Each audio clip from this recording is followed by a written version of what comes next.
মূলত লক্ষ্য তো একটাই, সেটা হলো অবৈধ দখলদার এই ফ্যাসিস্ট ইউনূস সরকারকে পদত্যাগে বাধ্য করা, অর্থাৎ স্টেপ ডাউন ইউনূস।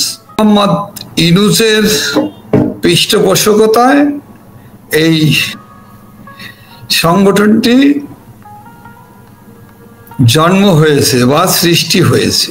সরকারের দখলদার সরকারের ফ্যাসিস্ট ইউনূস সরকারের উপদেষ্টা পরিষদের সদস্য এই পার্টির এই এনসিপির সভাপতি আহ্বায়ক নির্বাচিত হয়েছেন এবং তারাই এই দলটি করেন।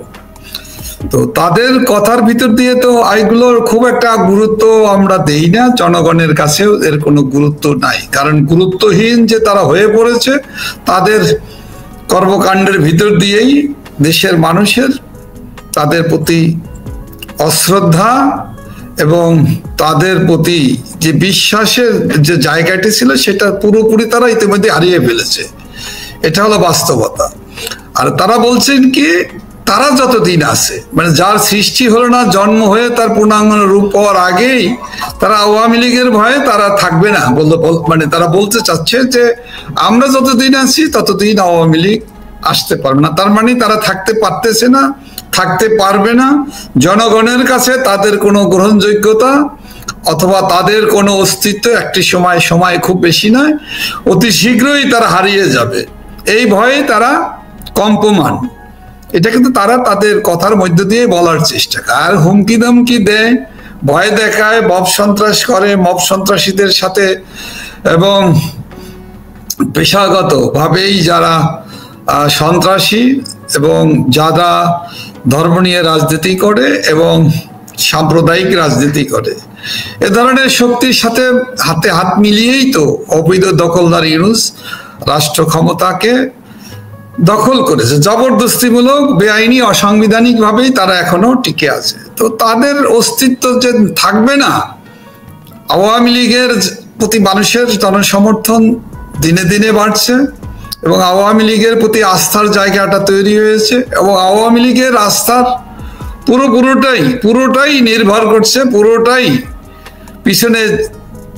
পিছনে না, আমি বলবো এটা সামনে কে, বঙ্গবন্ধু কন্যা আওয়ামী লীগ সভাপতি, বারবার জনগণের ভোটে নির্বাচিত মাননীয় প্রধানমন্ত্রী।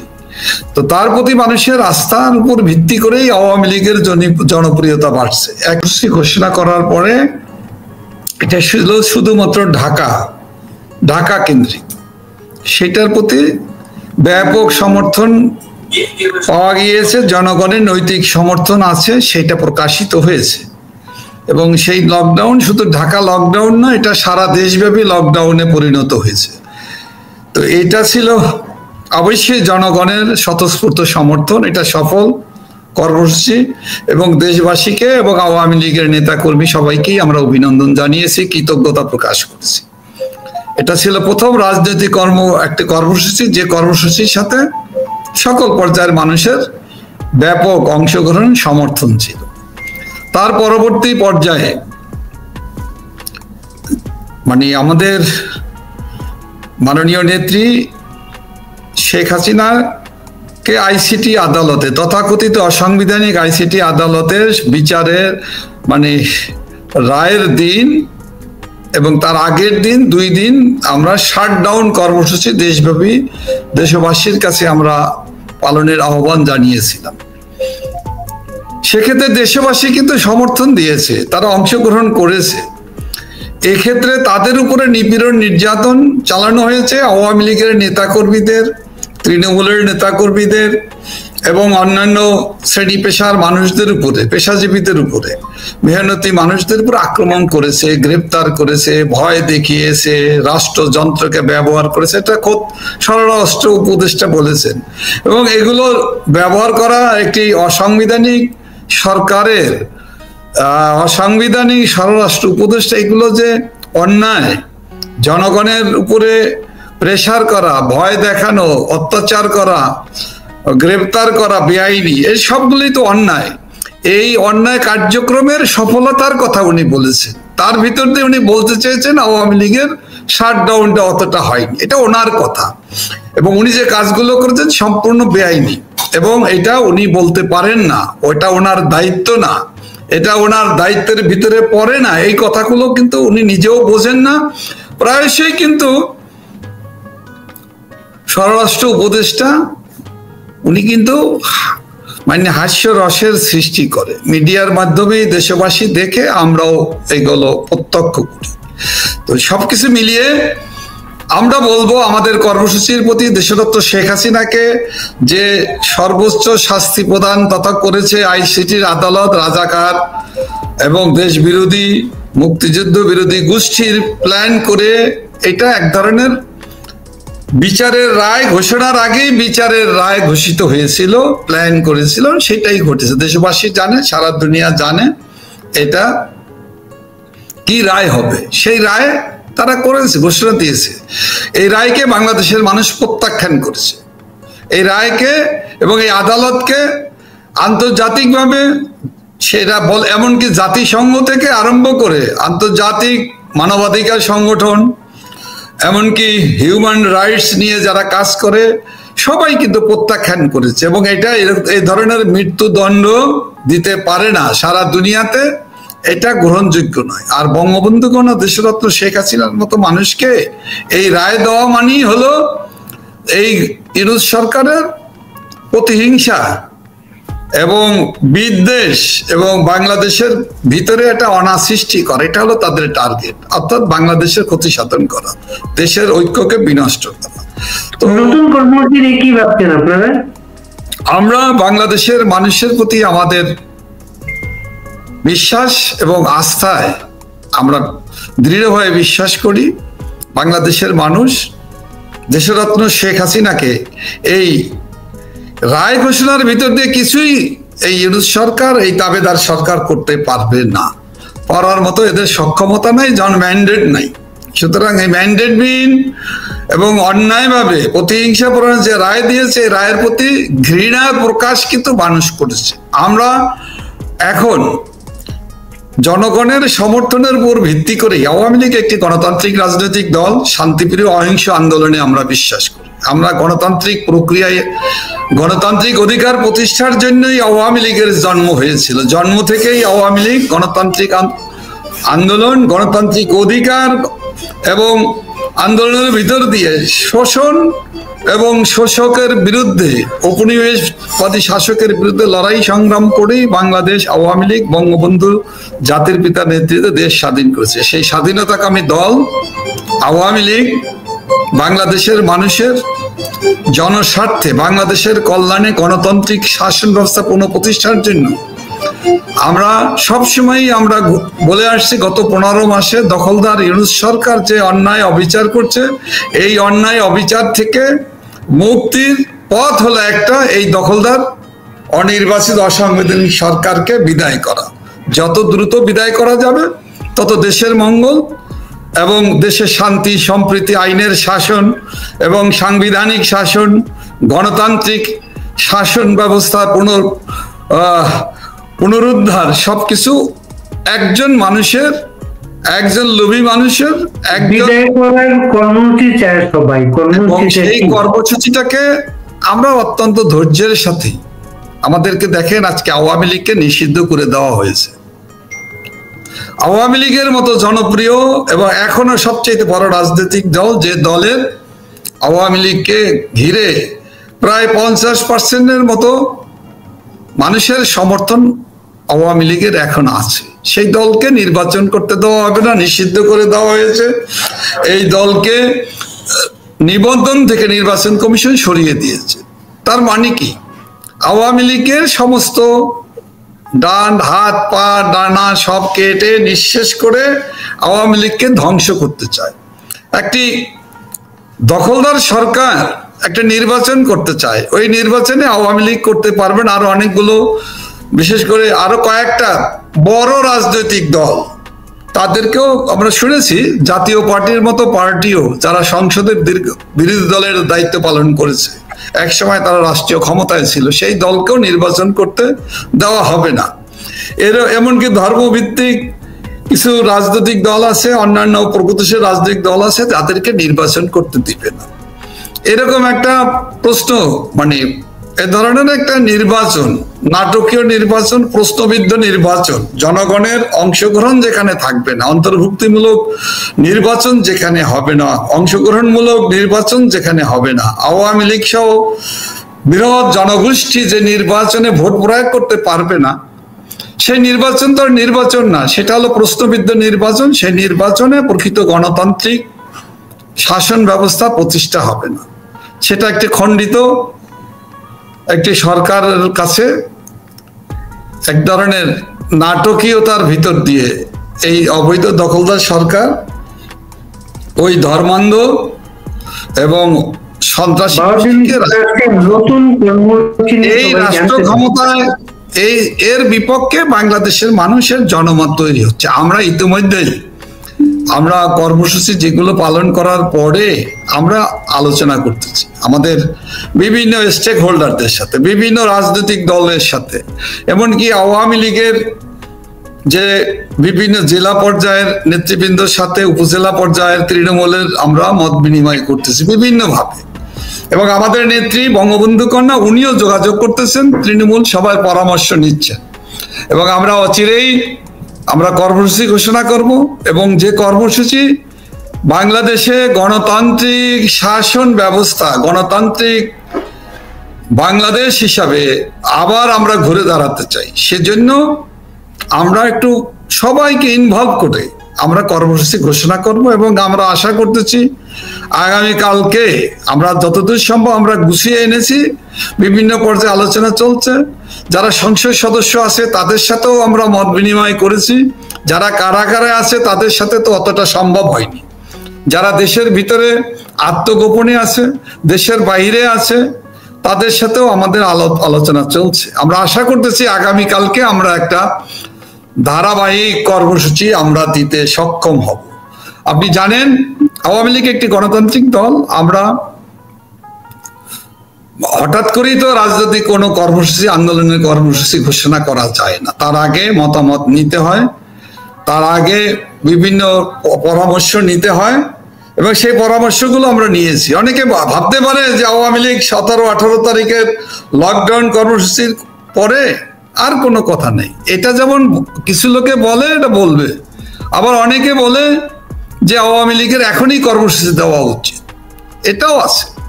আবার অনেকে বলে আরেকটু সময় নিয়ে দেওয়া উচিত। তিন ধরনের মতামত আছে, তিনটাকে মিলিয়ে তো আমাদের একটা জায়গায় বসতে হবে। সেজন্য আমরা আগাচ্ছি এবং আমরা আশা করতেছি আগামীকাল বাংলাদেশ আওয়ামী লীগের পক্ষ থেকে আমরা কর্মসূচির শুভ সূচনা করব। এবং কর্মসূচির লক্ষ্য তো একটাই, আমরা দেখেছি যে কর্মসূচির লক্ষ্য একটাই। এবং মনে হচ্ছে আগামীকালকে আপনার কথা মনে হচ্ছে আগামীকালকে আপনার কর্মসূচি ঘোষণা করবেন এবং লম্বা কর্মসূচি থাকবে। কোন একটা আইডিয়া দেওয়া যায়, ধারণা দেওয়া যায় কি ধরনের কর্মসূচি? মূলত লক্ষ্য তো একটাই, সেটা হলো অবৈধ দখলদার এই ফ্যাসিস্ট ইউনূস সরকারকে পদত্যাগকে বাধ্য করা, অর্থাৎ step down Yunus, step down Yunus, এটাই আমাদের মূল লক্ষ্য। এর পাশাপাশি তারা এর মাঝে সুপ্রিম কোর্টের মাধ্যমে পাশ করিয়ে নিয়েছে যেটা, যে তত্ত্বাবধায়ক সরকার এই ইলেকশনে না, পরবর্তী ইলেকশনে তত্ত্বাবধায়ক সরকার আসবে, মানে হচ্ছে ইউনূস সরকারের অধীনে ইলেকশনটা হবে, যে এটা কিন্তু বিএনপিও চায়। এখন শোনেন, অনেকে অনেক কারণে চায়, আবার অনেকে চায় না, এরও কতগুলো যৌক্তিক কারণ আছে। আর আমরা বাংলাদেশ আওয়ামী লীগ, আমরা মনে করি বৃহত্তর জনগণের অংশ হিসাবে, আমরা দেশপ্রেমিক ও গণতান্ত্রিক দল হিসাবে একজন দেশ বিরোধী, মুক্তিযুদ্ধ বিরোধী, মুক্তিযুদ্ধের চেতনা বিরোধী, মুক্তিযুদ্ধের ইতিহাসকে বিকৃতকারী হিসাবে ইতিমধ্যেই এই দখলদার ইউনূস সরকার নিজেকে প্রতিষ্ঠা করেছে। সুতরাং গতকালকে উনি বলেছেন, হ্যাঁ, একজন বলেছেন যে জিয়া হচ্ছে স্বাধীনতার ঘোষক, অন্য কেউ না, অন্য কেউ না। মানেটাই হলো উনি পক্ষপাতে নিজেকে জড়াচ্ছেন ইতিহাস বিকৃতকারী হিসাবে, এবং মুক্তিযুদ্ধের মূল যে ইতিহাস, সেই ইতিহাসের সাথে উনি বিশ্বাসঘাতকতা করছেন। উনি একজন বিশ্বাসঘাতক, উনি বাংলাদেশের মানুষের সাথেও বিশ্বাসঘাতকতা করছেন। ইতিহাস বিকৃতকারী। সুতরাং এই ধরনের বিতর্কিত মানুষের অধীনে কোনো নির্বাচন, যে সুষ্ঠু নির্বাচন, অবাধ নির্বাচন, অংশগ্রহণমূলক নির্বাচন হতে পারে না, এর প্রমাণ কিন্তু ডক্টর মোহাম্মদ ইউনূস নিজেই রাখছেন। অতএব আমাদের কথা তো একটাই, আমাদের লক্ষ্য একটাই। আমরা মনে করি, দেশবাসী মনে করে, এই দখলদার সরকারকে যত দ্রুত আমরা পতন ঘটাতে পারবো গণতান্ত্রিক আন্দোলনের মধ্য দিয়ে, জনগণের গণজাগরণের মধ্য দিয়ে, গণ অভ্যুত্থান ঘটিয়ে যত দ্রুত এই দখলদার ইউনূস সরকারকে এবং তার দোসরদেরকে এবং তার ঠ্যাঙারে বাহিনী, যারা দেশে অশান্তি সৃষ্টি করে একটি দোজকে পরিণত করেছে আমাদের শান্তির বাংলাদেশকে, সেই জন্য আমাদের লক্ষ্য অবৈধ দখলদার ইউনূস সরকারকে অনতিবিলম্বে পদত্যাগে বাধ্য করা। ধাপে এখন যে ষড়যন্ত্রটা হচ্ছে, উনি ইতিহাস বিকৃতি শুরু করেছে, কোনো পক্ষ নিয়েছে, উনি তো পক্ষ নিয়েইছেন। উনি যে পক্ষ নিয়েই উনি নিরপেক্ষ হিসাবে যে ভাবে নিজেকে প্রকাশ করতে চেয়েছিলেন শুরুতে, উনি কিন্তু প্রকাশিত হয়েছেন এখন ভিন্ন রূপে। সেই রূপটা বাংলাদেশের মানুষ বুঝতে পেরেছে পরিষ্কার। উনি যুদ্ধ অপরাধী এবং ইতিহাস বিকৃতকারী। মূলত বাংলাদেশের মুক্তিযুদ্ধের বিজয়কে উনি গ্রহণ করতে পারেনি। এটা যে দলগুলো নির্বাচনের জন্য প্রস্তুতি নিচ্ছে, তারা সব দলগুলা বলছে আওয়ামী লীগ যাতে ইলেকশন করতে না পারে। এমনকি নুরুর দলের সেক্রেটারি রাশেদ গতকালকে বলেছেন আওয়ামী লীগের কেউ যাতে স্বতন্ত্র হিসেবে ইলেকশন করতে না পারে। আজকে এনসিপি বলেছে জাতীয় পার্টির মাধ্যমে আওয়ামী লীগের ইলেকশনের সুযোগ করার চেষ্টা চলতেছে, এটা তারা কোনো অবস্থাতেই হতে দেবে না। ব্যাপারটা হলো কি, আমরা যে আমাদের দলের যে প্রাসঙ্গিকতা এবং আওয়ামী লীগের যে ব্যাপক জনসমর্থন আছে, এটাই হলো তাদের মূল কারণ, এটা হলো তাদের ভয়। এই ভয়ের কারণে তারা সবসময় দিনে দিবা স্বপ্ন দেখে, এরা ভয়ে থাকে, এরা ভয়ে কাঁপতে থাকে। আওয়ামী লীগের প্রতি তাদের ভয়টা হলো আওয়ামী লীগের জনপ্রিয়তার ভয়। আওয়ামী লীগ রাজনৈতিকভাবে স্বাভাবিক রাজনীতি করার সুযোগ পেলে, এবং এটা আওয়ামী লীগের গণতান্ত্রিক সাংবিধানিক অধিকার, বেআইনিভাবে যেটা বন্ধ রেখেছে সেটাকে গায়ের জোরে তারা টিকিয়ে রাখতে চায়। এইগুলো হলো তাদের সকলের বক্তব্যর একটাই লক্ষ্য। কারণ সবাই জানে তাদের নিজেদের পায়ের তলায় তাদের অপকর্মে, দুষ্কর্মে এবং তাদের মুখোশ ইতিমধ্যেই মানুষের কাছে প্রকাশিত হয়েছে। সে কারণে তারা আওয়ামী লীগরে বাদ দেওয়ার জন্য, আওয়ামী লীগের বিচার করার জন্য, আওয়ামী লীগের সভাপতি দেশরত্ন শেখ হাসিনাকে ফাঁসিতে ঝুলার জন্য তার রায় দিয়েছে, ক্যাঙ্গারু কোর্ট করেছে। এগুলো তাদের একটাই লক্ষ্য, বাংলাদেশে ফ্যাসিস্টদের এবং লুটেরাদের, দুর্নীতিবাজদের এবং স্বাধীনতা বিরোধীদের, মুক্তিযুদ্ধের ইতিহাস বিরোধী শক্তিকে টিকিয়ে রাখা। অর্থাৎ পাকিস্তানি শুধু স্বাধীনতা বিরোধী না, আপনাদের এক সময়ের সহযোগী সংগঠন কয়েকটা, যেমন মানে বাংলাদেশ জাসদ এবং গতকালকে বামপন্থীদের জোট, বাসদ, সিপিবি, এই দলগুলোর জোট, তারা বিবৃতি দিয়ে শেখ হাসিনার যে বিচার হয়েছে এর জন্য স্বস্তি প্রকাশ করেছে। তারা এগুলো সবকিছুকেই আমরা তারা আপনি দেখেন আজকে যেই আদালত রায় ঘোষণা করেছে, সেই আদালতেই কিন্তু উল্টিয়ে রায় দিয়ে দিবে। এটা তো আমরা দেখেছি। আমরা গত 54 বছরের ইতিহাস, আমরা আইনের প্রতি শ্রদ্ধাশীল থেকে আমরা দেখেছি এদেশের যত অন্যায় কাজ, আমরা বিভিন্ন এই 54 বছরে যখনই সামরিক জান্তারা, স্বৈরাচাররা যখনই ক্ষমতা দখল করেছে, সেটা কিন্তু বিচারকদের হাতেই সংবিধান সংশোধনী, কাটাছেঁড়া করা, বুদ্ধি বিবেচনা দিয়েছে। আমি নাম বলতে চাই না, এটা কিন্তু ঘটেছে। তার মানে এই নয় যে সকল রাজনৈতিক দলগুলো বিবৃতি দিয়েছে, স্বস্তি প্রকাশ করেছে, এটা তাদের মনের কথা না, এটা তাদেরকে বাধ্য করা হয়েছে। এটা এক ধরনের প্রেশার। এই প্রেশারে কারণে এরা বাধ্য হয়ে দিচ্ছে, তা নাহলে মামলা দিয়ে দেওয়া হচ্ছে, গ্রেপ্তার করা হচ্ছে, মিথ্যা মামলা দিয়ে তাদেরকে কারাগারে নিক্ষেপ করা হচ্ছে, বিচারে তারা জামিন দেওয়া হচ্ছে না, অথবা তারা সাজা দিয়ে দিবে ক্যাঙ্গারু কোর্ট বসিয়ে। বিভিন্ন কারণে এ ধরনের ঘটনা ঘটছে। এইগুলো ঘটনা, এটা জনগণের কথা না, এটা জনগণের বিশ্বাস করে না, জনগণ এটাকে মেনে নেয় না, এবং সেটা হলো গুরুত্বপূর্ণ। আর বিবৃতিজীবী কিছু মানুষ আমাদের দেশে আছে, বিবৃতিজীবী, হ্যাঁ, এবং তথাকথিত রাজনীতিবিদের নামে নিজের পেশা, নিজের পকেট ভারীর রাজনীতি করা কিছু দল, এটা তো সাইনবোর্ড সর্বস্ব দল, রেজিস্ট্রেশন পেইং দল, যার দলের মানে সভাপতি আছে, সেক্রেটারি কে সভাপতি, এরকম দল আছে অনেক। এই ধরনের দলের বিবৃতিতে এটা গ্রহণযোগ্য ব্যাপার না, এটা ধর্তব্য। এটা নিয়ে বাংলাদেশের মানুষও ভাবে না, এবং বাংলাদেশের মানুষ এদের প্রতি কোনো আস্থাও নেই। সুতরাং ওইটাকে ওইভাবেই বিবেচনা করা উচিত। আমরা তো দেখেছি যে জিয়াউর রহমান সাহেব বহুদলীয় গণতন্ত্রের কথা বলেন, কাদেরকে মানে সাইনবোর্ড সর্বস্ব পার্টি রাতের অন্ধকারে রাতারাতি তৈরি হয়েছে। তার মানে কি ওই দলগুলো তৎকালীন স্বৈর শাসক জিয়াউর রহমানকে সমর্থন করেছে? দেখেছি আমরা, দেশবাসী দেখেছি, আমরা তো সেই ইতিহাস আমরা জানি। তো ওইগুলো নিয়ে চিন্তা করার কোনো কারণ নেই। বাউদ্দিন নাসিম, এই অনুষ্ঠান যারা দেখছেন, আপনার অনেক নেতা কর্মী, তারা যেমন কর্মসূচি চাচ্ছেন, কর্মসূচির সুনির্দিষ্ট উত্তর চাচ্ছেন, আরেকটা ব্যাপার অনেক ক্ষোভ সবসময় যেটা আসে, যেটা যেমন একজন লিখেছেন SM শুভ বাড়ি, ওনাকে একটু জিজ্ঞেস করেন 5 আগস্টের পরে 20 জন অসহায় কর্মীর খোঁজ নিয়েছেন কি না, এর প্রমাণ দিতে হবে। আওয়ামী লীগ এত বড় দল, আমি ব্যক্তিগতভাবে যদি বলি, যিনি আমাকে পোস্ট করেছেন উনি করেছেন ওনার ব্যাপার, কিন্তু আমি বলি এটা বলার কোনো ব্যাপার না। বিশাল দল, অসংখ্য মানুষ, 20 জন না, 20 জন না, কতশো 20 জনের জন্য আমরা চেষ্টা করেছি। আমি ব্যক্তিগতভাবে, আমার দল তো লক্ষ হাজার মানুষের কাছে দলের পক্ষ থেকে আমাদের মাননীয় নেত্রী বঙ্গবন্ধু কন্যা পাশে দাঁড়িয়েছেন। কারাগারের ছাত্রলীগের থেকে আরম্ভ করে অসহায় কর্মীদেরকে যাতে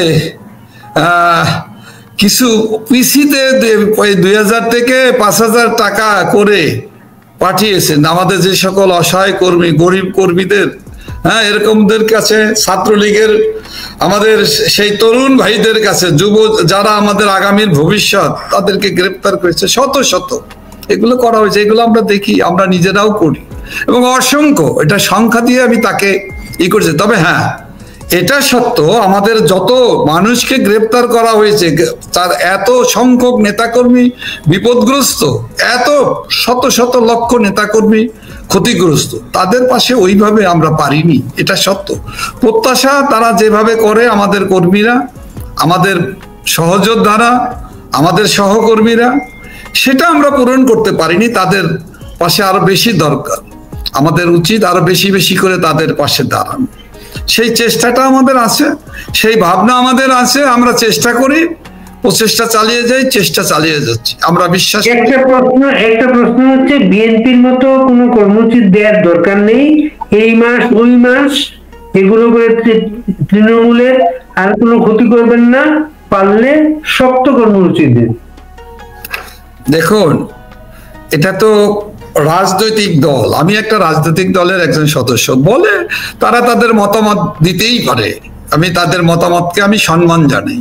তবে শক্ত দেব, নরম দেব না, শক্ত নরমের কিছু নেই। আন্দোলনের কর্মসূচি ধাপে ধাপে দিতে হয়, আন্দোলনের চড়াই উতরাই থাকে। 90-এর দশকের আপনারা দেখেছেন, 80-র দশকের আন্দোলন আপনারা করেছেন, আপনারা সাংবাদিকতা করেছেন, এই ভাইয়েরাও হয়তো অনেকে জানতে পারে, জানাই উচিত, আমি বলবো তাদেরকে জানা। উত্তাল আন্দোলনে গর্জে ওঠে ঢাক আসা সারা দেশ, কিন্তু সরকারের তৎকালীন সামরিক সরকারের কিন্তু পতন ঘটেনি। মানুষ জেগে উঠেছে, মনে হচ্ছে কালকেই পতন ঘটবে, অথবা মনে হতো, আপনার মনে আছে, মনে হতো এই সপ্তাহে আর পরে আর টেকবে না। এরকম করতে করতে কিন্তু আমাদের প্রায় 8 বছর লেগেছে, প্রায় 1 দশকের কাছাকাছি সময় লেগেছে।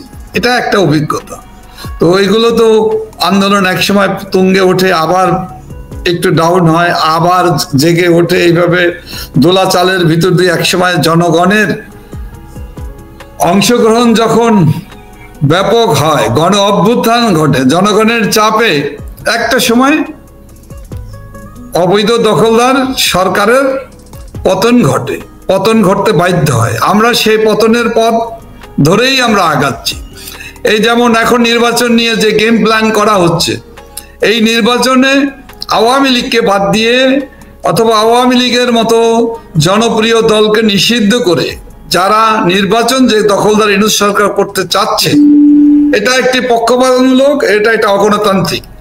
এই নির্বাচনে আওয়ামী লীগ, আমাদের নেতাকর্মীরা নির্বাচনে অংশগ্রহণ করতেছে, আওয়ামী লীগ নির্বাচনী দল, কিন্তু আওয়ামী লীগ নির্বাচন করতে পারবে না।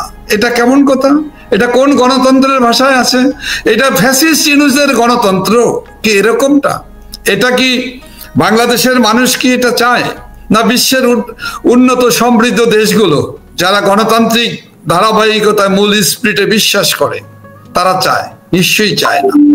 তারা মনে করে সকলের মত প্রকাশের স্বাধীনতা আছে, সকলের অংশগ্রহণ করার অধিকার আছে। এই অধিকারকে যারা বঞ্চিত করতে চায় তারাই তো স্বৈরাচার, তারাই তো ফ্যাসিস্ট। এবং এই ফ্যাসিস্টদের বিপক্ষে আমাদের দায়িত্ব হলো মানুষের কাছে চাওয়া, এবং আমরা জনমতকে গড়ে তুলতে চাচ্ছি যে যে নির্বাচনে আওয়ামী লীগ থাকতে পারবেন, অংশগ্রহণ করতে পারবেন, যে নির্বাচনে আওয়ামী লীগের সভাপতি আমাদের প্রিয় নেত্রী বঙ্গবন্ধু কন্যা দেশরত্ন শেখ হাসিনা নেতৃত্ব দিবে না, ওনাকে, ওনার দল এবং ওনার নেতৃত্বে যে নির্বাচন হবে না, সেই নির্বাচনে বাংলাদেশের মানুষ যাবে না, ভোট কেন্দ্রে যাবে না, ভোট দিবে না।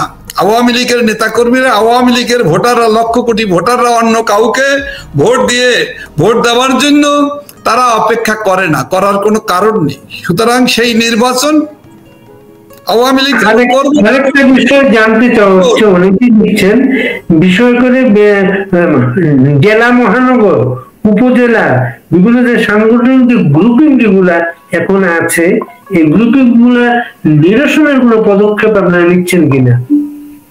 হ্যাঁ, ধন্যবাদ। আমরা সবসময়ের জন্য এই চেষ্টাটাই আমাদের আছে। আমরা এখন আমরা একটা কৌশল আমরা নিয়েছি, যেটা এইভাবে বলা ঠিক হবে কিনা, তবে আমরা জেলা, উপজেলা পর্যায়ে এবং ইউনিয়ন পর্যায়ে আমরা বর্ধিত সভা শুরু করব। ওইভাবে আমরা আমাদের কানেক্টিভিটিটাকে, সোশ্যাল কানেক্টিভিটিটাকে আমরা সাংগঠনিক স্ট্রাকচারের ভিতরে নিয়ে আসার আমরা কর্মসূচি নিয়েছি। আমরা শীঘ্রই এই নেটওয়ার্কটা গড়ে তুলতে পারলে আমাদের ভিতরের যে টুকটাক যে কিছু আছে সেগুলো দূর হবে, এবং দূর করাই এখন আমরা মনে করি আমাদের সবচেয়ে প্রথম দায়িত্ব। আর দায়িত্বশীল দল হিসাবে আমরা বিশ্বাস করি যে আমরা ঐক্যবদ্ধ থাকলে, আমরা তো ঐক্যবদ্ধ আছি, আমাদের নেতা বঙ্গবন্ধু কন্যা শেখ হাসিনা, তার নেতৃত্বে আমরা ঐক্যবদ্ধ, এবং আওয়ামী লীগ ঐক্যবদ্ধ থাকলে আওয়ামী লীগ যে কোনো অপশক্তির বিরুদ্ধে ঘুরে দাঁড়াতে পারে, লড়াই করতে পারে এবং বিজয়ী হয়। এই ইতিহাস, অসংখ্য ইতিহাস ঐতিহ্য আছে। সেই জায়গায় দাঁড়িয়ে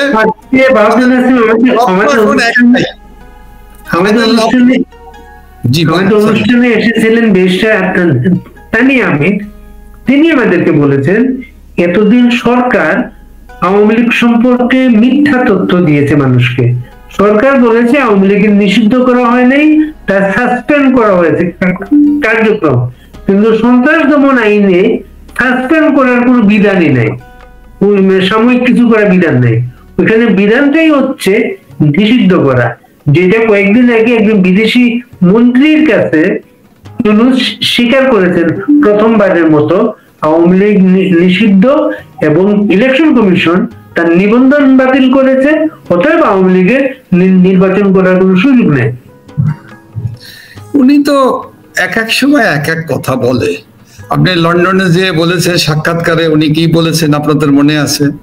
তখন বলছে নিষিদ্ধ করা হয় নাই, কার্যক্রম সাময়িকভাবে বন্ধ করা হয়েছে, ইলেকশন করতে পারবে, এটাও বলেছে। উনি এক এক সময় এক এক কথা বলে। এখন এটা হলো এমন একটা ব্যাপার হয়ে দাঁড়িয়েছে, একজন দায়িত্বশীল জায়গায় সাংবিধানিক ভাবে একটা পদে বেআইনি ভাবে, অসাংবিধানিক ভাবে বসে উনি বেমালুম মিথ্যাচার, অসত্য কথা ধারাবাহিকভাবে আজকে একটা বলে, কালকে একটা বলে, তারপরের দিন আর একটা বলে। উনি অবশ্য একজন সিনিয়র মানুষ, ওনার অনেক বয়স হয়েছে, এ কারণে কি এগুলো মতিভ্রম হচ্ছে নাকি আমি বুঝতেছি না।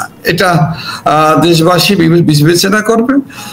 তবে তার একটা জিনিস মুখোশ উন্মোচিত হয়েছে, উনি সবসময় একটা নাটকীয়তার ভিতরে থাকে এবং হাইপার টেনশনে যেমন থাকে এবং নাটকীয় কথাবার্তা বলা, এবং উনি পুরনো কথাগুলো বেমালুম ভুলে যান এবং মনে করেন এইগুলো বলতে বলতেই মানুষের দৃষ্টিকে আর একদিকে ডাইভার্ট করা সম্ভব। আমি জানি না এটা কি কারণে উনি বলেন, এবং তবে ওনার কথার সাথে, সত্যতার সাথে, বাস্তবতার সাথে, সংবিধানের সাথে এবং জনগণের চাওয়া পাওয়ার সাথে, প্রত্যাশার সাথে কখনোই কোনো মিল নেই।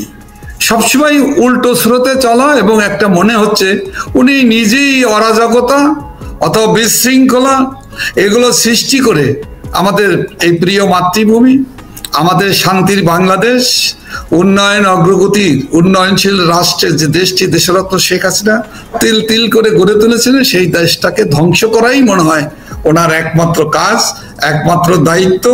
এবং এই দায়িত্ব পালনের জন্য উনি যতদিন পারবে ততদিন পর্যন্ত এই অপকর্মগুলো চালিয়ে যাবেন।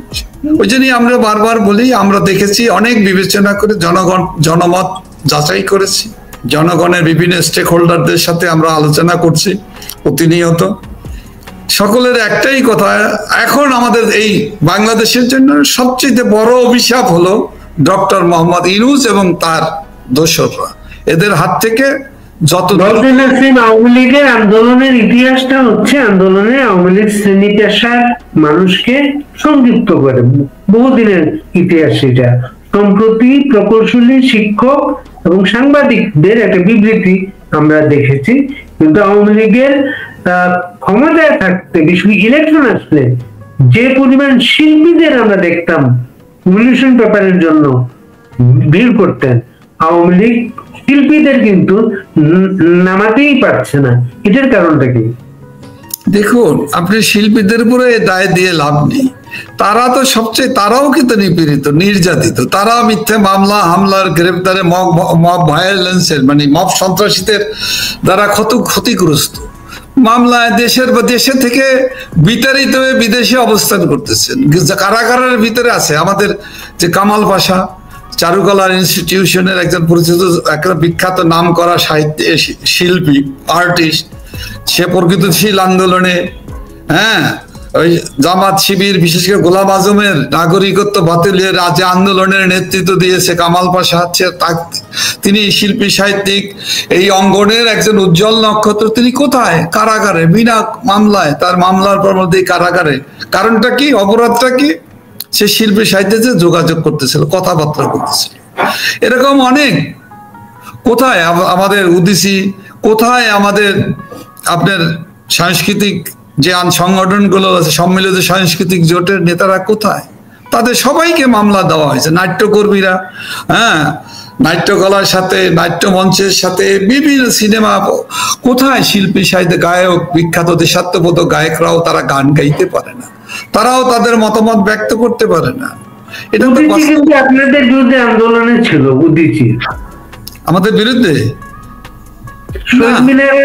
শহীদ মিনারের কর্মসূচিগুলো উদিচি অংশ নিয়েছে, এবং উদিচি যেহেতু সিপিবির সাথে কানেক্টেড, সিপিবি তো বিবৃতি দিয়ে স্বস্তি প্রকাশ করেছে শেখ হাসিনার যে শাস্তি হয়েছে তা নিয়ে, এবং সরকারকে সতর্ক করেছে শাস্তি কার্যকরের জন্য যাতে আন্তর্জাতিক মানদণ্ড অনুসরণ করা হয়।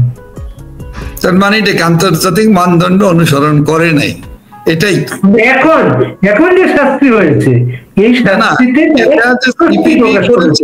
উদিসি কিন্তু সিপিপির অঙ্গ সংগঠন না। আমি এটা বলতে চাই, মানে উদিসি ছিল, উদিসি কমিউনিস্ট পার্টির লোকজনদের একটা প্রভাব আছে, কিন্তু উদিচিতে সব ধরনের প্রগতিশীল মানুষের, নাট্যকর্মী, শিল্পকলা, সাহিত্য, কবি, সাহিত্যিক, এদের অংশগ্রহণ আছে, এবং তারা বিরুদ্ধেও গান গেয়েছে, বিরুদ্ধেও তারা কাজ শুরু করেছে, এটা আমি জানি। সব কমিউনিস্ট পার্টি না, সাংবাদিকদের বিবৃতিতে আপনাদের আমলের শীর্ষ নেতা যারা ছিলেন, সাংবাদিকদের যারা বড় বড় পদে ছিলেন, ওই বিবৃতিতে তাদের স্বাক্ষর ছিল না। স্বাক্ষর ছিল না বয়সের কারণে, ভয়ে ভীতু সন্ত্রস্ত হয়ে মব ভায়োলেন্সে মব সন্ত্রাসীরা আক্রমণ করবে। 80 বছর, 70 বছর, 85 বছরের, 87 বছরের আব্দুল লতিফ সিদ্দিকীর কত মানুষকে যখন গায়ে হাত তোলে, হ্যাঁ, যেখানে বীর মুক্তিযোদ্ধা 75 বছরের কানু ভাইকে যখন জুতার মালা পরিয়ে দিয়ে তাকে 2 গালে থাপ্পড় মারা হয়, তো এগুলো দেখার পরে কোন এদেশে কোনো সম্মানীয় বয়সী মানুষের, কোনো বয়স সম্মানীয় গুরুত্বপূর্ণ পদের মানুষের কোনো মর্যাদা আছে কি বাংলাদেশে এই ইউনূস শাসনের আমলে, দুঃশাসনের আমলে? বলুন আপনি। সেক্ষেত্রে ভয়তাঙ্ক যে ভয়ের সৃষ্টি করে ভয়ের রাজত্ব কায়েম করা হয়েছে, এটা ভয়টা উঠে যাক। এই মিথ্যে মামলা, মব সন্ত্রাস, জঙ্গিবাদীদেরকে পৃষ্ঠপোষকতা করা, অস্ত্র নিয়ে, বেআইনি অস্ত্র নিয়ে, লুটের অস্ত্র নিয়ে, থানা লুটের অস্ত্র নিয়ে, জেলখানা লুটের অস্ত্র, গোলা বারুদ নিয়ে যারা দাপিয়ে বেড়াচ্ছে, যাদের বিচার করা হয় নাই, যাদেরকে ইনডেমনিটি দেওয়া হয়েছে, মানে কি আইনি রক্ষা কবচ দেওয়া হয়েছে 15 জুলাই থেকে আগস্ট, যত মৃত্যু হয়েছে, যত হয়েছে, এক্ষেত্রে আন্দোলনকারীদের কোনো মামলা দেওয়া যাবে না। এই আন্দোলনকারী কারা? কারা সেই আন্দোলনকারী? এই খুনিরা, খুনিদেরই তো বৃহৎ অংশ। তো সেখানে আপনি যেটা বলতে চাচ্ছেন, এরা বয়সী হয়ে ঝুঁকি নিতে পারে না, এরা তো সবাই রাজনীতিবিদ না। রাজনীতিবিদরাই তো পারে না, ঝুঁকি নিতে পারেনি জীবন বাঁচাবার জন্য। কোন অবিরাম আপনাদের কর্মীদের পোস্ট আসতেছে গ্রুপিং নিয়ে। একজন বারবার করে লিখছেন ফেনী জেলার দুটো গ্রুপিং এর কারণে নেতা কর্মীরা আন্দোলনে সেভাবে নামতে পারছে না। এটা দুঃখজনক।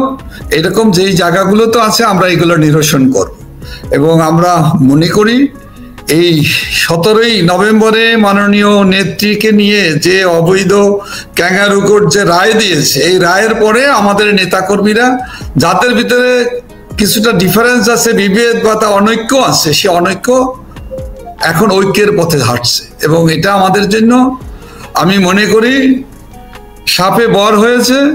এবং এখন কিন্তু আমাদের নেতাকর্মীরা একাট্টা হচ্ছে। আর যারা ভাগ করে দেখায়, ভাগ করার চেষ্টা করে, এটা আবার কিছু লোক আছে কিন্তু যে আওয়ামী লীগ এক নাই, আওয়ামী লীগের ভিতরে গ্রুপিং আছে, এটা বলে বাহাদুরি নেওয়ার চেষ্টা করে আর আওয়ামী লীগকে দুর্বল করার একটা পায় তারা।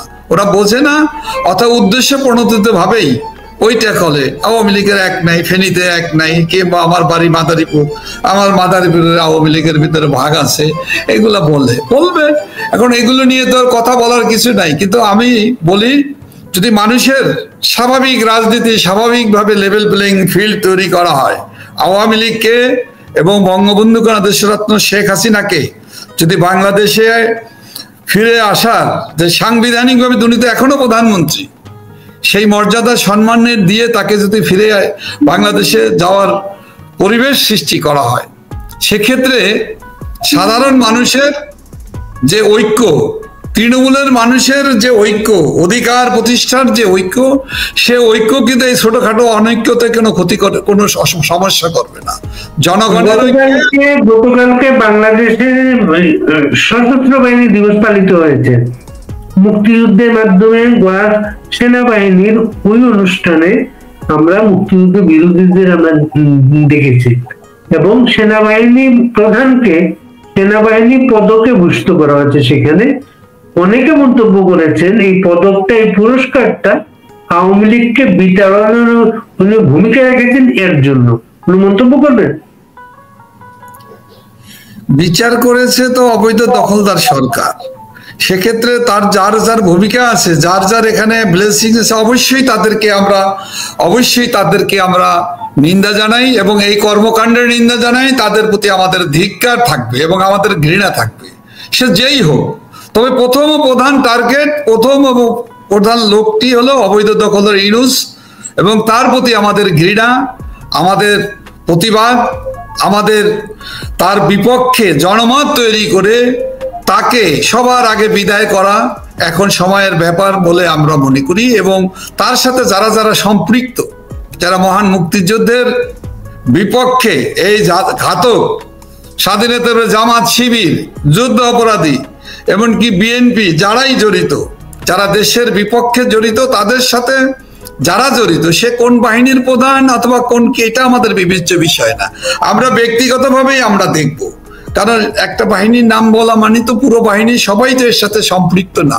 সুতরাং সবাইকে কথা আমরা বলতে পারি না, বলা উচিতও না। আমাদের দায়িত্ব আছে, সেই জায়গায় আমরা বলতে চাই যে যেই হোক, একটা যে বিচারপতি যে রায় ঘোষণা করেছে, সে মিথ্যা যুক্তি দিয়ে এবং উদ্দেশ্য প্রণোদিত ভাবে যে রায় ঘোষণা করেছে, তাকেও তো আমরা নিন্দা জানাই। তার এই অপকর্মের বিরুদ্ধেও তো আমাদের প্রতিবাদ, আমাদের ক্ষোভ, এবং এটা বাংলাদেশের মানুষের ক্ষোভ। সেটা যেই হোক, অবৈধ দখলদার ইউনূস থেকে আরম্ভ করে, সেটা যদি পুলিশের, যদি ৭১-এর দোসর হিসাবে পুলিশেরও কোনো কর্মকর্তারা থাকে, তাকেও একইভাবে দেখা হবে, অথবা র্যাব, অথবা বিজিবি, অথবা সেনাবাহিনী, অথবা আইন সরকারি প্রজাতন্ত্রের যে কোনো কর্মকর্তা যদি কেউ উদ্দেশ্যপ্রণোদিতভাবে বেআইনি এই অপকর্মের সাথে অতিরিক্ত আগ্রহ নিয়ে যদি কেউ কোনো কাজ করে, তার প্রতি আমাদের ঘৃণা, ক্ষোভ, প্রতিবাদ এটা থাকবে, এবং থাকবেই, অবশ্যম্ভাবী থাকবে। আজকে আমাদের অনুষ্ঠানে ব্যারিস্টার তানিয়া আমির বলেছেন এই রায়ের বিরুদ্ধে আন্তর্জাতিকভাবে অনেক কিছু করার আছে। আপনারা কি কোনো উদ্যোগ নিচ্ছেন আন্তর্জাতিকভাবে রায়ের বিরুদ্ধে? অবশ্যই। আপনি আন্তর্জাতিকভাবে তো আমরা একাধিক কার্যক্রম করেছি, একাধিক আন্তর্জাতিক আদালত, হেগে আমাদের দলের পক্ষ থেকে, ভিকটিমদের পক্ষ থেকে সেখানে গিয়েছে, সেখান থেকে রায় বেরিয়েছে, এবং আন্তর্জাতিক আদালতে জাতিসংঘের ইস্যুও আমাদের করা হয়েছে। এবং এগুলো লন্ডন ভিত্তিক বিখ্যাত এটা আইনি সংস্থা, তারা এর কাজ নিয়ে তারা কাজ শুরু করেছে। তো এগুলো জায়গা থেকে আমরা খুব পজিটিভ সিগন্যাল পাচ্ছি, পজিটিভ সমর্থন আমরা পাচ্ছি, এবং এগুলো সবগুলোই কিন্তু আলটিমেটলি এই অপকর্মের দায়টা কিন্তু অবৈধ দখলদার সরকারের উপরে এবং ডক্টর মোহাম্মদ ইউনূসের উপরে যাচ্ছে।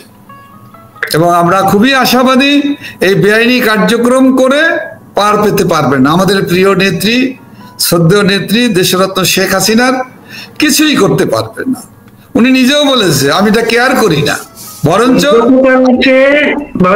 গতকালকে আমরা আমাদের অনুষ্ঠানে সঙ্গীত সরকার বলে একজন শিল্পীকে এনেছিলাম, যে একটা ভারতীয় ছেলে, পূর্বপুরুষরা বাংলাদেশের, এবং গত 15 মাস ধরে সে কিন্তু বিশাল রোল প্লে করছে প্রতিবাদী গানগুলা।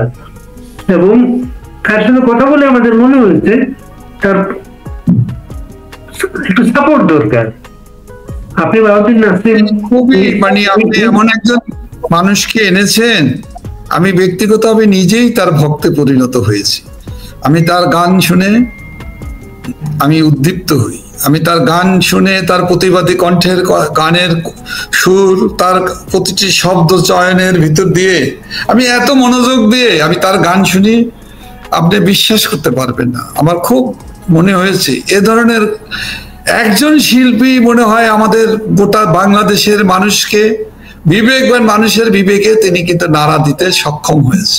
বিশাল একটা আন্দোলন তৈরি করেছে সে, প্রতিটা গান সে লিখেছে, প্রতিটা একটা ঘটনার পরে সে গানগুলো লেখে। আর গান, সে এক শিল্পী তো শিল্পী, তার তো কোনো সীমার বর্ডার দিয়ে তাকে সীমানা ভিতরে নিয়ে আসা যাবে না।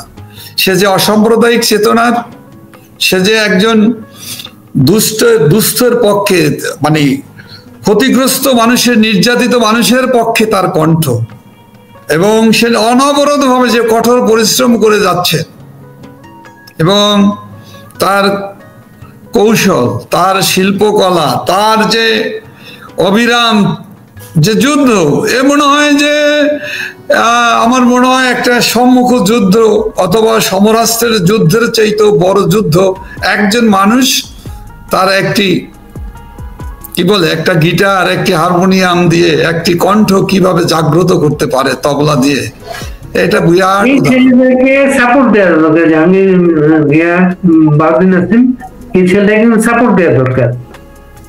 আপনি যথার্থই বলেছেন, এবং এটা একটা গুরুত্বপূর্ণ, যদি এই ধরনের মানুষদেরকে তো সবার উচিত এগিয়ে আসা। আপনি যেমন যেটা উপলব্ধি করেছেন, আপনাকে ধন্যবাদ।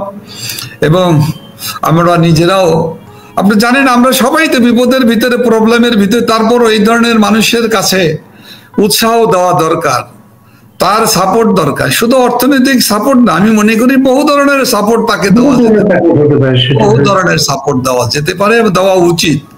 এবং আজকে আমরা যে আলোচনা করছি এটাও আমি মনে করি তার জন্য একটা বিরাট সাপোর্ট, এবং আমরা আরো বেশি বেশি করে আলোচনায় আনবো। এবং আপনি যে নিয়ে এসেছেন, আমি মনে হয় আপনাকে তার দু একটা গানও কখনো না কখনো আমি আপনাকে পাঠিয়েছি, কারণ আমি এমনও সময় গিয়েছে এই খারাপ দিনগুলোতে, এখনো খারাপ দিন, প্রতিটি মুহূর্তেই আমাদের জন্য খারাপ, এবং খারাপকে জয় করেই তো আমাদের এগিয়ে যেতে হবে, এটা আমি বিশ্বাস করি। এবং এভাবেই আমার জীবনের অভিজ্ঞতা থেকে এভাবেই আমরা বিজয়ী হই। রাজনীতিক কর্মীরা এই বিশ্বাসের জায়গাটা আমাদের খুব দৃঢ় থাকে, তো সেই জায়গাটাকে আরো সুদৃঢ় করার জন্য আপনার ওই শিল্পী, ওর নাম হলো বাবু সম্ভবত, না? সঙ্গীত সরকার, নিক নেম বাবু। সঙ্গীত সরকারের গান চমৎকার। এবং আমরা শেষ করব, কিন্তু আমাদেরকে একটু আলো দেন, কি কর্মসূচি আসছে সামনে? আমরা শান্তিপূর্ণ কর্মসূচি দিয়েই আমরা শুরু করব, তবে আমাদের ধৈর্যের বাঁধা ভেঙে যেতে চাক এটা আমরা চাই না। আমাদের কর্মীদেরকে আমরা শান্তির পথে হাঁটার জন্য অহিংস কর্মসূচি দেব।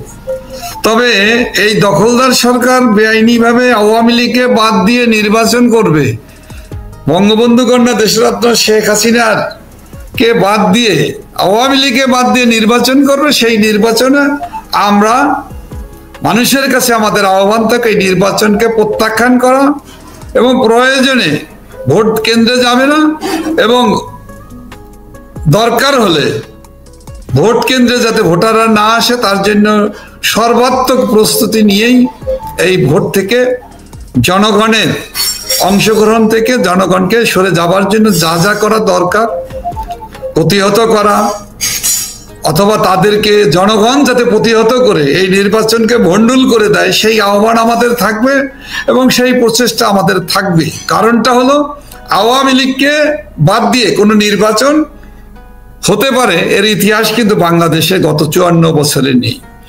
আর আওয়ামী লীগের সৃষ্টি থেকে আওয়ামী লীগ কিন্তু কোনো নির্বাচন থেকে সরে দাঁড়ায়নি। আওয়ামী লীগ হলো নির্বাচনমুখী দল। আওয়ামী লীগ নির্বাচনে অংশগ্রহণ করে এই সামরিক শাসনের আমলে, স্বৈরাচারের আমলে, আইয়ুব ইয়াহিয়ার আমলে, আওয়ামী লীগ ইয়াহিয়ার আমলে, হ্যাঁ আওয়ামী লীগ কিন্তু নির্বাচন থেকে দূরে থাকে। আওয়ামী লীগ নির্বাচনে অংশগ্রহণ করেছে এবং গত 54 বছরের একই ধারাবাহিকতা আওয়ামী লীগ যে নির্বাচনে থাকে না, অংশগ্রহণ করে না, সেই ইলেকশন থেকে কিভাবে সেই সরকারের পতন হয় তার প্রমাণ তো বেগম খালেদা জিয়ার 15 ফেব্রুয়ারি মার্কা ইলেকশন করে 12 দিনও তার সরকার টিকে থাকতে পারেনি। এরকম অনেক উদাহরণ আছে। আইয়ুব ইয়াহিয়া খান মুক্তিযুদ্ধ চলাকালীন সময়ে নির্বাচন করেছিল, সেই নির্বাচনও কিন্তু টিকে নাই। এ ধরনের, সেই জন্য আমরা বলি আওয়ামী লীগকে বাদ দিয়ে, বঙ্গবন্ধু কন্যা দেশরত্ন শেখ হাসিনার কে বাদ দিয়ে বাংলাদেশে ইলেকশন, সেই ইলেকশন বাংলাদেশের জনগণ মানবে না। বাংলাদেশের জনগণ সেই ইলেকশন হতে দিবে না। বাংলাদেশের জনগণ তার আগেই অবৈধ দখলদার ইউনূস সরকারকে বিদায় করে গণতান্ত্রিক শাসন ব্যবস্থা, সাংবিধানিক শাসন ব্যবস্থা। আপনার বক্তব্যে আমরা একটা ধারণা পেলাম যে আগামী যে কর্মসূচি গুলো আসবে সেগুলো মূলত টার্গেট থাকবে এই নির্বাচনের বিরুদ্ধে। আমরা নির্বাচনের বিরুদ্ধে না, আমরা নির্বাচনের পক্ষে। আওয়ামী লীগ আপনাদের বাদ দিয়ে যে নির্বাচনের চেষ্টা চলছে এর বিপক্ষে। প্লাস হচ্ছে হঠাৎ করে আবার কয়েকদিন ধরে রিফাইন আওয়ামী লীগের কথাবার্তা শোনা যায় মাঝে মাঝে। আপনাদের বাদ দিয়ে একটা আওয়ামী লীগকে নির্বাচনে দাঁড় করানো, এটা কোনো ধারণা পান আপনারা? এইগুলো নিয়ে পরিষ্কার কথা, আওয়ামী লীগ এবং বঙ্গবন্ধু কন্যা শেখ হাসিনা এক ও অভিন্ন। মানে এটা একজন আরেকজনের পরিপূরক, আওয়ামী লীগের পরিপূরক এবং শেখ হাসিনার পরিপূরক। এটা হলো আওয়ামী লীগ এবং বঙ্গবন্ধু কন্যা, এবং বঙ্গবন্ধুর আদর্শ হলো আমাদের মূল মানে কেতাব, হ্যাঁ, আদর্শ। তো সেইটাকে বাদ দেওয়ার জন্য চিন্তা অতীতে বহু করেছে, জিয়াউর রহমান করেছে, এমনকি এরশাদ সাহেবের সময়ও হয়েছে, পরবর্তী সময়ে বহু হয়েছে। এটা সম্ভব হয়নি। দেখা গিয়েছে যারাই করার চেষ্টা করেছে আওয়ামী লীগ থেকে বেরিয়ে যে আরেকটা আওয়ামী লীগ বানানোর ব্র্যাকেট আওয়ামী লীগ করার চেষ্টা করেছে, রিফাইন বলেন আর যেটাই বলেন, এগুলো ধোপে টেকেনি, টেকবে না, টেকার কোনো কারণ নাই। আমি মনে করি অতীতের যে কোনো সময় চেয়ে এখন যেমন দুর্যোগ, দুঃসময়, ক্রান্তিকাল আমরা পার করছি, সে কারণে আমাদের নেতাকর্মীরা অনেক অনেক বেশি সিমেন্টেড, ঐক্যবদ্ধ। আমাদের ভিতরে নানা ধরনের আলোচনা আছে, পর্যালোচনা আছে, সেটা তো থাকতেই পারে এটা বড় দলের, কিন্তু ঐক্যের প্রশ্নে আর ওই নতুন করে রিফাইন অথবা ক্লিন অথবা কি বলে যে বিশেষ ব্যবস্থায় বিশেষ নেতৃত্বে আওয়ামী লীগ চলবে, এগুলো একটু মাঠে গেলে সেটা বোঝা যাবে। যাক না, আমি কাউকে হুমকি দিচ্ছি না। আওয়ামী লীগের নেতাকর্মীরা, তৃণমূলের মানুষরা এবং বাংলাদেশের মানুষরা একটা জিনিস খুব স্পষ্টভাবে বুঝতে পেরেছে যে আমাদের এই দুর্যোগের থেকে মুক্তির মানুষটি হলো রাষ্ট্রনায়ক শেখ হাসিনা। আমাদের এই দুর্যোগ থেকে রাষ্ট্রের এই স্বাধীন সার্বভৌম বাংলাদেশকে আজকে যেভাবে পাকিস্তানি দোসরদের কাছে, আইএসের এজেন্টদের কাছে, জঙ্গিদের কাছে সঁপে দেওয়া হচ্ছে, বিদেশি প্রভুদের কাছে যেভাবে অভয়ারণ্যে, জঙ্গিদের অভয়ারণ্যে পরিণত করার জন্য এই পবিত্র শান্তির বাংলাদেশটাকে ধ্বংসের দিকে নিয়ে যাওয়া হচ্ছে, এর থেকে মুক্তির লক্ষ্যে নিরাপদ এবং আমাদের নিরাপদ আশ্রয়, আমাদেরকে নিরাপদ রাখতে পারে, এই দেশটাকে রক্ষা করতে পারে, সেটা হলো বঙ্গবন্ধু কন্যা দেশরত্ন শেখ হাসিনা। গত 17 তারিখে আমরা আবার দেখলাম, 17 তারিখে আবার দেখলাম 32 নম্বর এইভাবেও তারা রাখতে চায় না, বইটাকে তারা মানে মাঠ বানাতে চায়, খেলার মাঠ বানাতে চায়। বুয়েটের একটা ছেলে আবরার, ওর ভাই বলেছে এটা যদি থাকে আওয়ামী লীগ এটাকে আর নেগেটিভ বানানোর চেষ্টা করবে। ডাকসুর একজন নেত্রী বলেছেন ওটাকে দরগা নাকি, যে ওইটাকে রক্ষা করতে হবে। এগুলো তো সবই তো প্রতিহিংসার কথা। এই প্রতিহিংসার নেপথ্য থেকে এটা তো এক ধরনের মানে বেআইনি, অসাংবিধানিক কথা, গায়ের জোরের কথা, শক্তির কথা, দাপটের কথা। এগুলো কি বাংলাদেশের মানুষ এটা শুনতে অভ্যস্ত? বরঞ্চ এটাকে যদি আমাদের মুক্তিযুদ্ধের মিনার বলা হয় 32 নম্বরে বঙ্গবন্ধু ভবন, এটা যদি আমাদের স্মৃতিচিহ্ন রক্ষাকারী হিসেবে আমাদের এটাকে 100 বছর না 1000 বছর আমাদের টিকিয়ে রাখা দরকার। এই উপলব্ধিতে যারা নেই, যারা মহান মুক্তিযুদ্ধের আত্মত্যাগের ইতিহাস জানে না, এই যে না জানার যে ব্যর্থতা, এই ব্যর্থতা তো তাদের এবং তাদেরকে যারা পরিচালনা করে, যাদেরকে যারা এই ছেলে মেয়েদের তরুণদেরকে বিপদগামী করে, তাদেরকে দায় নিতে হবে। এবং এর জন্য এই দায় না শুধু এই যে অপ্রাসঙ্গিক, অযৌক্তিক এবং একরোখা কথা, যার ভিতরে হিংস্রতা, জঙ্গিবাদের যে স্পিরিট বেরিয়ে আসতেছে, এটা তো বাংলাদেশ না, এটা তো বাংলাদেশের মুখ নয়, এই মুখ তো বাংলার মানুষের মুখ নয়, এই মুখ তো বাঙালির সংস্কৃতির মুখ নয়। এই মুখটা এক ধরনের জঙ্গিত্ব, এক ধরনের হিংস্রতা, এক ধরনের জিজ্ঞাসা, এক ধরনের প্রতিহিংসা। কোনটা?